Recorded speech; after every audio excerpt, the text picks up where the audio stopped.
Good morning everyone, welcome back. Let's continue with our next problem.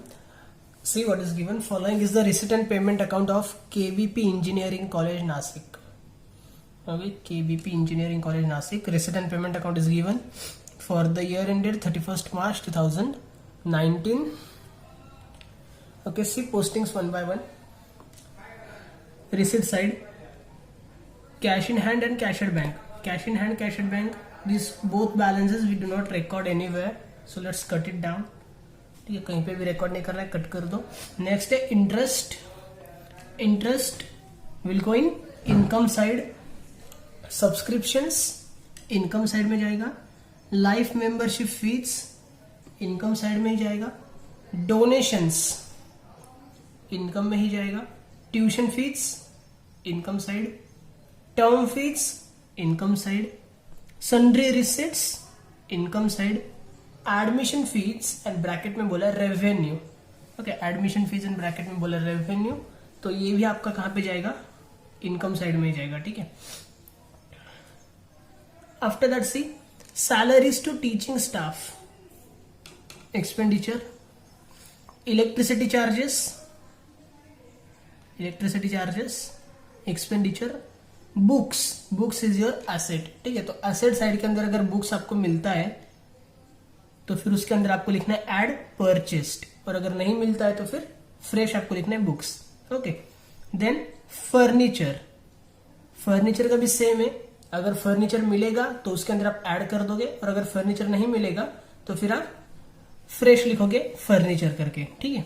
Next stationery, expenditure side. Fixed deposit हमारी asset होती है. ठीक है. And bracket में उन्होंने डेट बोली आपको 31 मार्च 2019. ये डेट क्यों देते हैं? तो जो भी आप एफडी करते हो, एफडी के ऊपर आपको इंटरेस्ट मिलता है ना. ओके, सो उसके लिए आपको ये डेट दी जाती है. एंड डेट इज 31 मार्च 2019, मतलब आपने एग्जैक्टली लास्ट डे पे इन्वेस्टमेंट की है. ओके, तो आपको 1 रुपया भी इंटरेस्ट नहीं मिलने वाला है. आपको पूरा इंटरेस्ट नेक्स्ट ईयर मिलेगा. बराबर है, क्योंकि आज ही इन्वेस्टमेंट की और आज ही तो इंटरेस्ट नहीं मिलेगा ना इमीडिएटली. ओके, तो ये डेट आपको फिलहाल कुछ नहीं करनी, इसका आपको कोई काम नहीं है इस प्रॉब्लम के अंदर. Next, balance carried down is given. Cash in hand and cash at bank. Both of these balances will go in asset side. Okay. Next, additional information. Adjustments are given. Particulars 1/4/2018, 31st March 2019. Okay. हमने कल discuss किया था ये क्या होता है. These are the final balances on that respective date. Okay, means final balance on, यहां पे मैं लिख के रखता हूं आपके लिए. फाइनल बैलेंस ऑन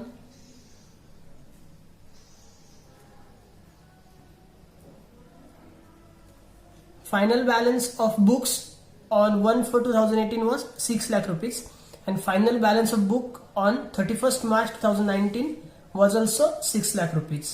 ठीक है, तो आपको बस आइडेंटिफाई करना है कि इसके अंदर एडजस्टमेंट क्या है. नाउ यहाँ पे आपने बुक्स देखा और आपको ऊपर बुक्स मिला था, मतलब ये क्या हो गया आपके लिए पेमेंट वाला, ये हो गया आपके लिए एडिशनल परचेजेस. ठीक है, तो बुक्स पे हम करेंगे एक star mark.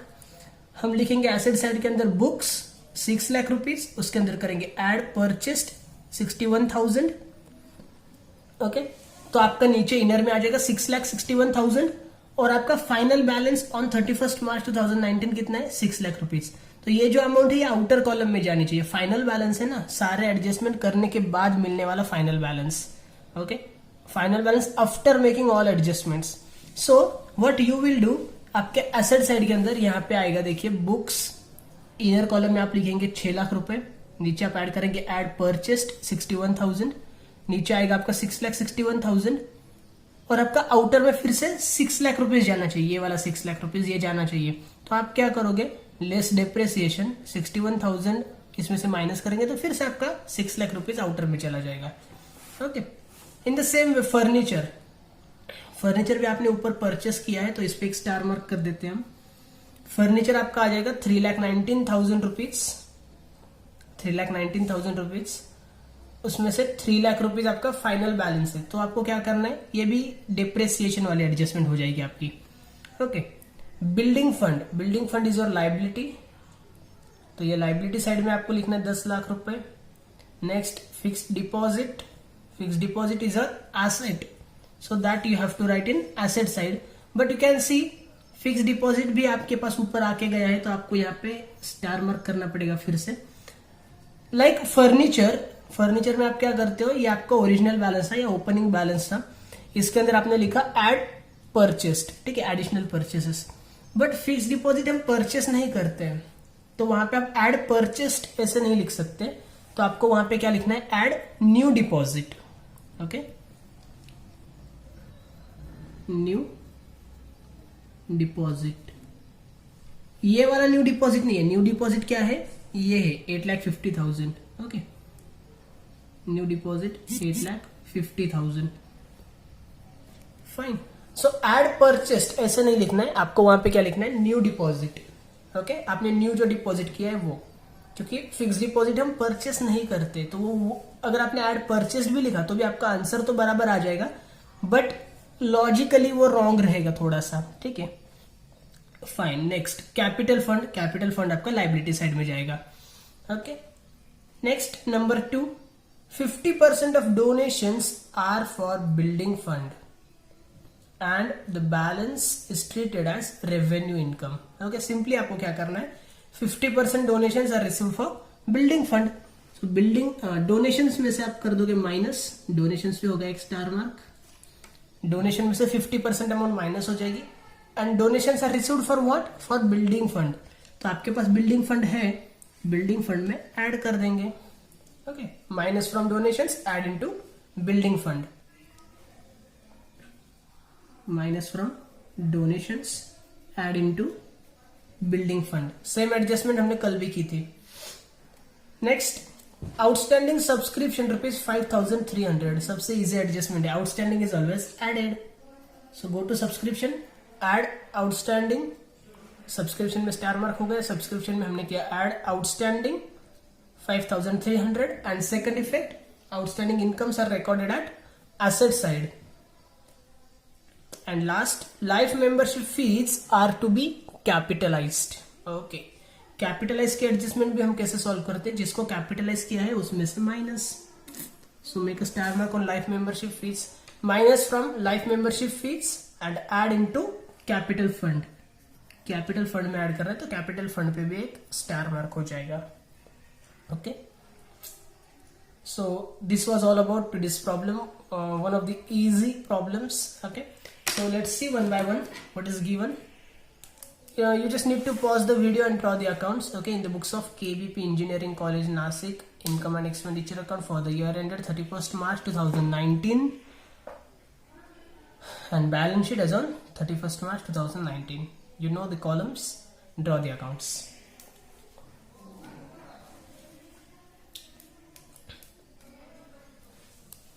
Okay, let's start one by one.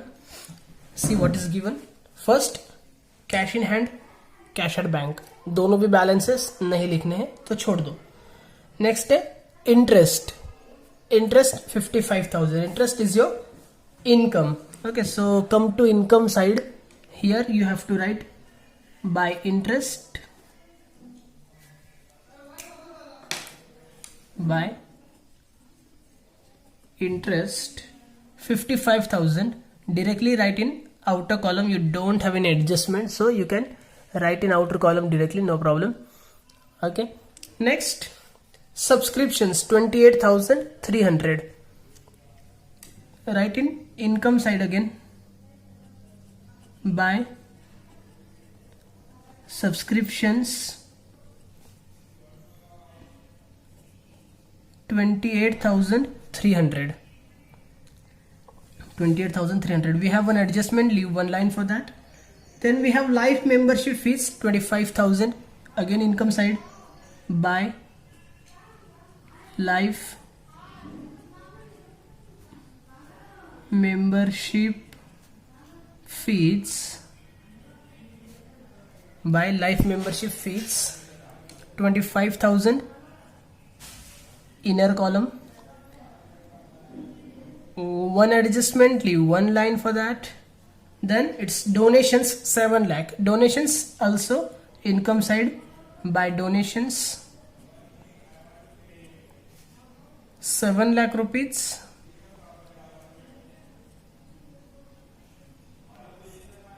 One adjustment, one line. Tuition fees income side again by tuition fees 12,30,000. 12,30,000. Then term fees 2,08,000. Income side by term fees 2,08,000 rupees. 2,00800. Okay, zero काफी important होते हैं.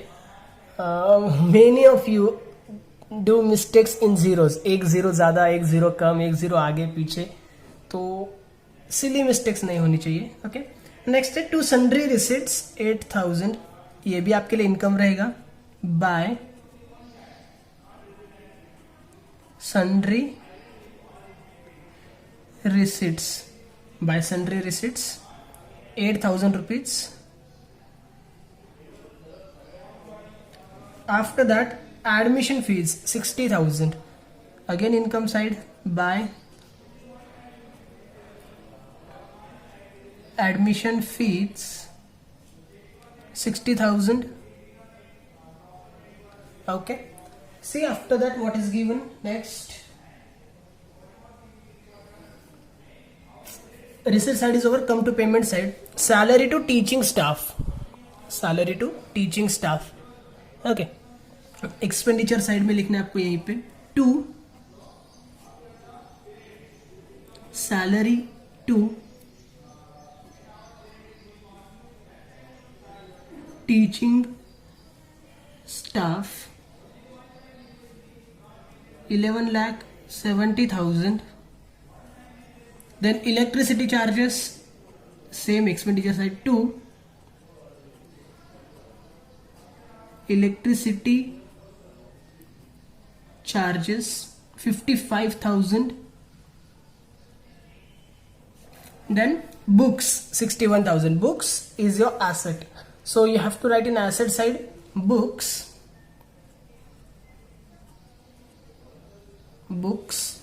61,000. Now ये आपका original balance नहीं है, आपके पास opening balances यहाँ पे नीचे दिए हैं. ठीक है, तो आपको बुक्स के सामने लिखना पड़ेगा ये 6 लाख रुपए. ओके, और ये जो बुक्स है वो आपका एडिशनल होता है. जो भी आपके रेसिडेंट पेमेंट अकाउंट में बैलेंस होता है वो आपका एडिशनल बैलेंस होता है. Okay, expenses made during the year. तो कुछ ओपनिंग बैलेंस भी हो सकता है. जो ओपनिंग बैलेंस हो आपको पहले लिखना होता है, उसके अंदर आपने ड्यूरिंग द ईयर क्या किया है, परचेज सेल, वो आपको नीचे लिखना होता है. ओके, तो यहाँ पे आपको बुक्स लिखना है, जो नीचे आएगा वो ये आपका एडिशनल परचेसेस है. तो आपको नीचे लिखना पड़ेगा add purchased. You have purchased books of rupees 61,000. 61,000 will go here. Okay, and we want lines for further adjustments. We have adjustment of depreciation on that. ठीक है, यहाँ पे डिफरेंस मिलने वाला है अपने को, और जो डिफरेंस मिलता है वो डेप्रेसिएशन के लिए होता है. फाइन. अगर एसेट की वैल्यू कम हो रही है तो डेप्रेसिएशन, अगर वैल्यू बढ़ने वाली है तो फिर क्या रहेगा, वो एप्रिसिएशन रहेगा. ओके, नेक्स्ट है furniture 51,000. Furniture is also your asset. Same thing you have to do. Furniture 51,000. But वो 51,000 क्या है आपके लिए, ये एड परचेस्ड वाला बैलेंस है. Add purchased 51,000. ओके, फर्नीचर का ओरिजिनल बैलेंस अभी तक तो नहीं मिला है, उसके लिए भी हमें एक लाइन चाहिए क्योंकि उस पर भी एक एडजस्टमेंट है. Alright, next we have stationery 21,850 rupees. Stationery we have to write an expenditure side here. Write simply to stationery. To stationery 21,850. 21,850. Then fixed deposits 8,50,000. Okay, same चीज फिक्स डिपॉजिट भी आपके लिए एसेट है.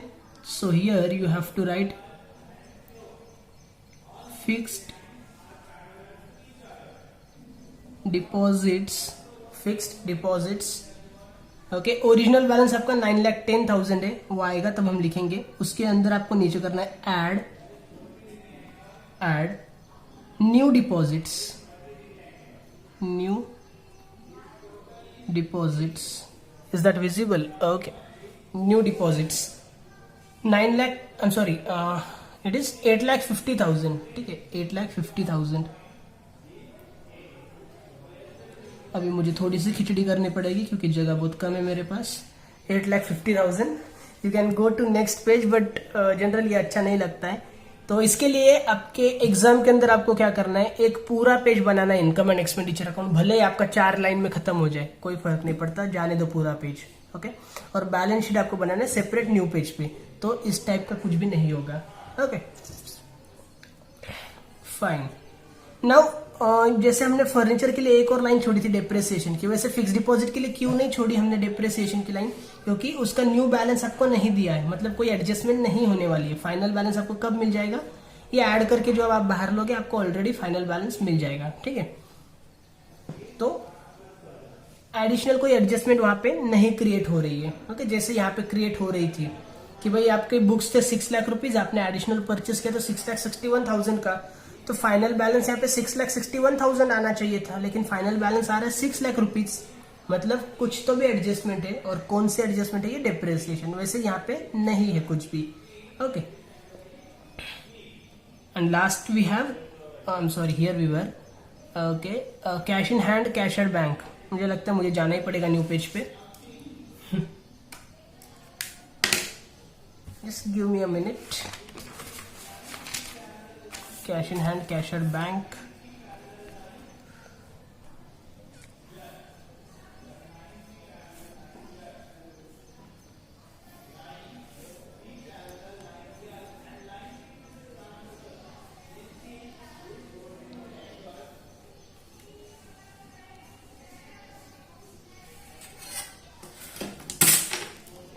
ओके. एसेट साइड के अंदर ही आपको आगे आना है. Cash in hand,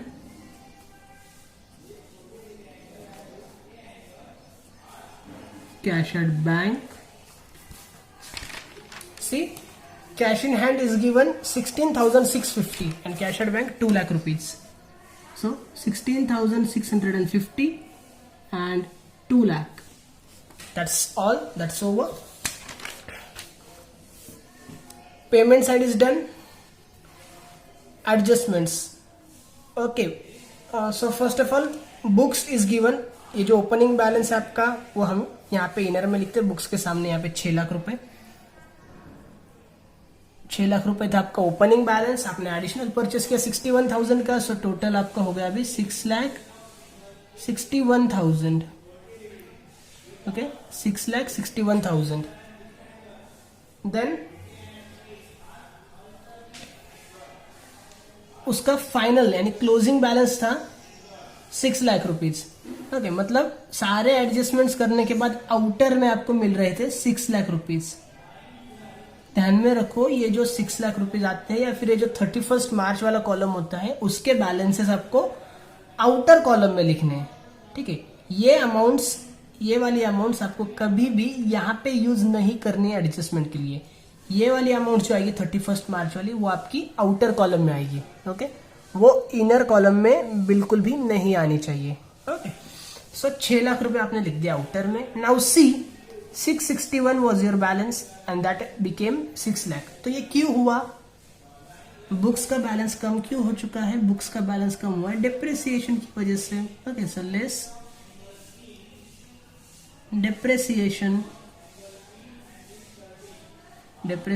61,000 rupees. You will get 6 lakh rupees in outer column. Okay. Books का खत्म हो गया. सेकेंड है फर्नीचर. फर्नीचर भी है 3,19,000 rupees. So write here 3,19,000 furniture के इनर कॉलम में. एंड क्लोजिंग बैलेंस उसका निकला है आपके लिए 3 lakh rupees. So before that we need to add this. This will become 3,70,000 Am I right? Yes, 3,70,000 and final balance आपका क्या हुआ है 3 लाख रुपीज। तो आउटर कॉलम में आपका जा रहा है 3 लाख रुपीज फर्नीचर का। Okay, now 370 became 3 lakh. Furniture फिर से कम हो गया। कम कैसे हो गया? So less depreciation, less depreciation 70,000 आपको माइनस करना है। ओके, 3 लाख रुपए आपका आउटर कॉलम में चला जाएगा। नाउ नेक्स्ट है बिल्डिंग फंड। ये लाइबिलिटी है, बट अभी चलो एसेट्स के डिप्रेसिएशन हो चुके हैं हमारे, तो सेकंड इफेक्ट देना बनता है। आप सेकंड इफेक्ट इमीडिएटली भी दे सकते हैं, बुक्स का डिप्रेसिएशन बुक्स पे लिख के उसके बाद फर्नीचर का काम करो, फिर फर्नीचर का डिप्रेसिएशन लिखो, ऐसे भी कर सकते हैं, या एक साथ करना हो तो भी कर सकते हैं, बस भूलना नहीं है, ठीक है। So take here 2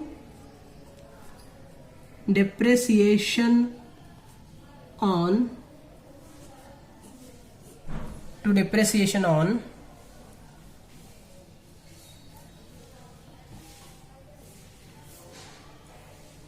first books,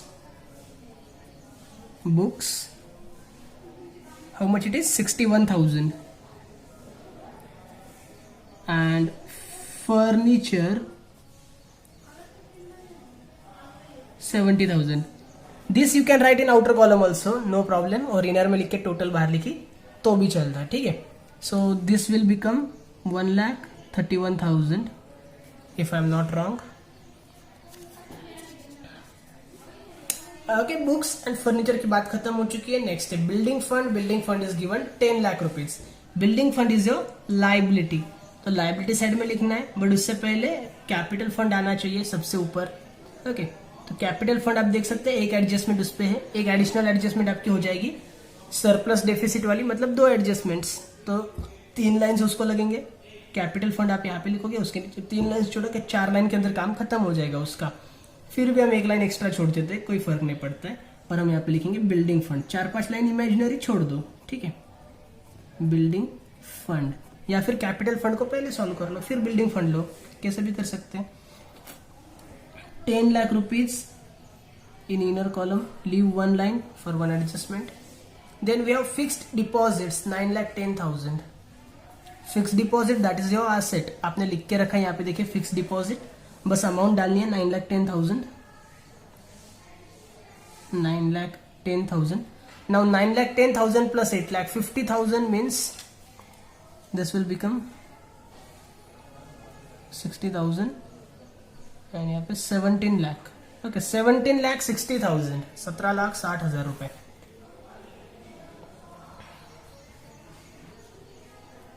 fix deposit होगा। Capital fund 9,47,400, 9,47,400 capital fund. So you have to write in liability side capital fund, capital fund 9,47,400, 9,47,400.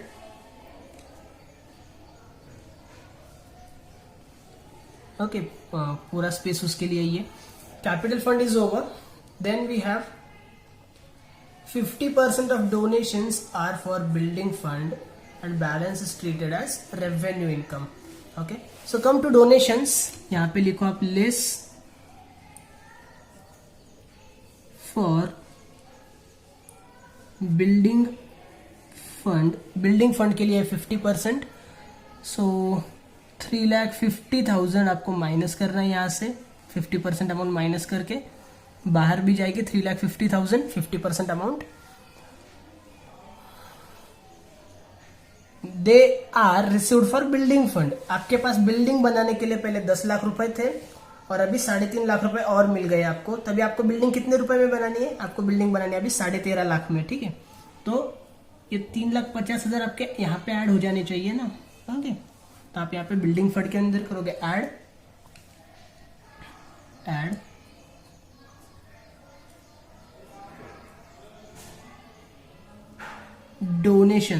donations total 13,50,000 should go in your outer column, okay, 13,50,000. That's all for Second adjustment. Number 3, outstanding subscription rupees 5300. Outstanding की adjustment भी हमारे लिए easy होती है. Subscription के अंदर हम करेंगे ऐड आउटस्टैंडिंग 5300 रुपीज. तो ये हो जाएगा आपके लिए बाहर 600 33,600. ओके 33,600. आउटस्टैंडिंग इनकम है तो सेकंड इफेक्ट आपका एसेट साइड में जाना चाहिए. एसेट साइड यहाँ पे तो अभी फुल हो चुके हैं, पीछे चलते हैं. आउटस्टैंडिंग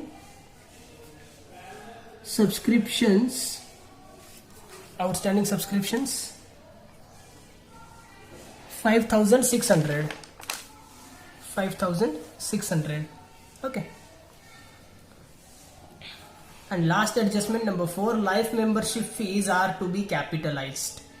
तो कैपिटलाइज की एडजस्टमेंट कैसे सॉल्व करते हैं हम? जिस चीज को कैपिटलाइज करना है, जिसको कैपिटलाइज करना है उसमें से करेंगे हम माइनस.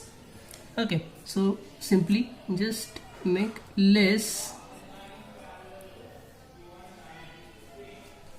कैपिटलाइज्ड. ओके, जिसको कैपिटलाइज करना है उसमें से माइनस करना है. अमाउंट बोला है कि आपको, देखिए कितना कैपिटलाइज करना है, कुछ स्पेसिफिकली बोला नहीं है, तो फुल अमाउंट कैपिटलाइज कर देंगे. 25,000 here dash. And second effect, add into capital fund. Add life membership fees capitalized. Life membership fees capitalized 25,000.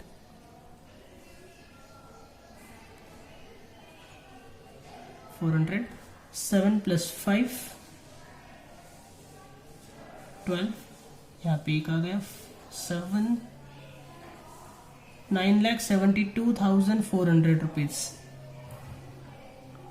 Okay, 972,400. Fine. Our problem is done.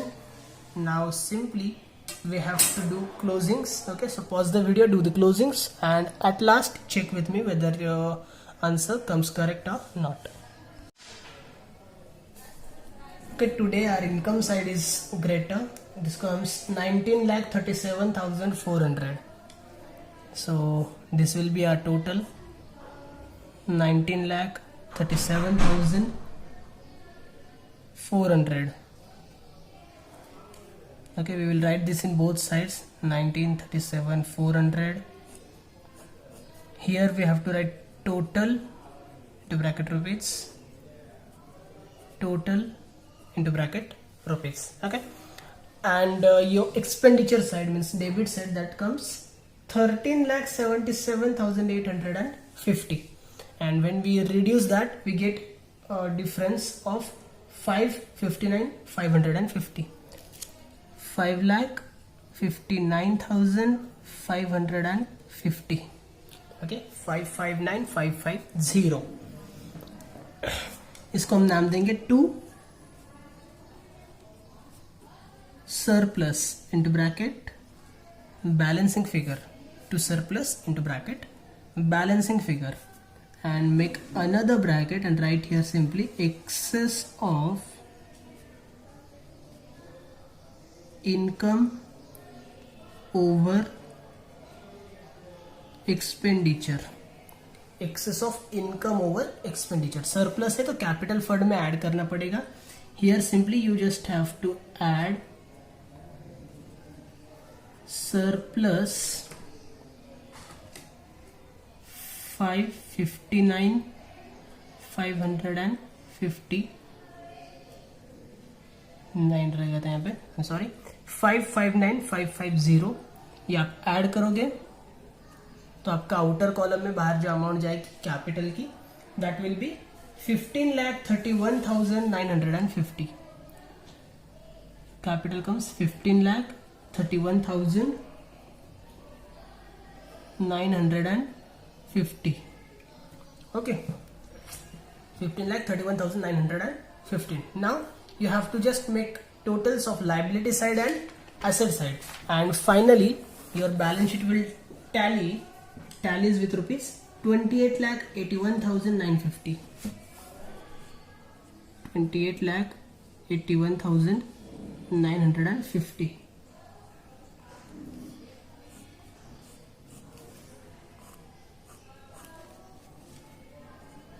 $28,81,950. Here you have to write total into bracket rupees. Total into bracket rupees. Okay. That's it for today. If any queries, doubts, difficulties you have, please do contact me. I'll definitely try to sort it out. Okay. Thank you so much.